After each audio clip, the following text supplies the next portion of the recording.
తమిళ cine hero ఇళయ దళపతి విజయ్ ఇప్పుడు రాజకీయాల్లో అడుగుపెట్టారు. ఆయన టీవీకే పార్టీ అధినేతగా ఇటీవల చేసిన ప్రసంగాలు చూస్తే ఇతర సినీ రాజకీయ నేతల కంటే భిన్నమైన వ్యూహంతో ముందుకు వెళ్తున్నట్టు కనిపిస్తోంది.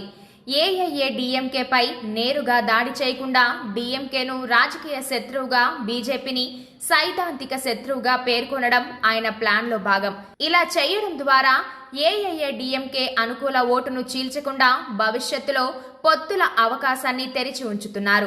మరోవైపు డీఎంకే వ్యతిరేక ఓటును తన వైపు తిప్పుకోవాలనుకుంటున్నారు.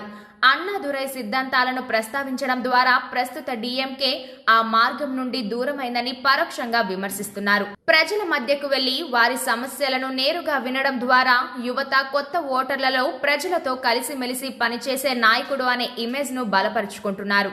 ఈ వ్యూహం వల్ల విజయ్ తమిళనాడు రాజకీయాల్లో డీఎంకే, బీజేపీకి బలమైన సవాల్గా నిలిచే అవకాశం ఉంది.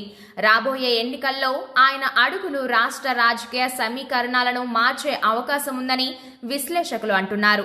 ప్రజాదరణ వ్యూహం కలగలిపిన విజయ్ ప్రయాణం ఇప్పుడు రాజకీయ వేదికపై అందరి దృష్టిని ఆకర్షిస్తోంది.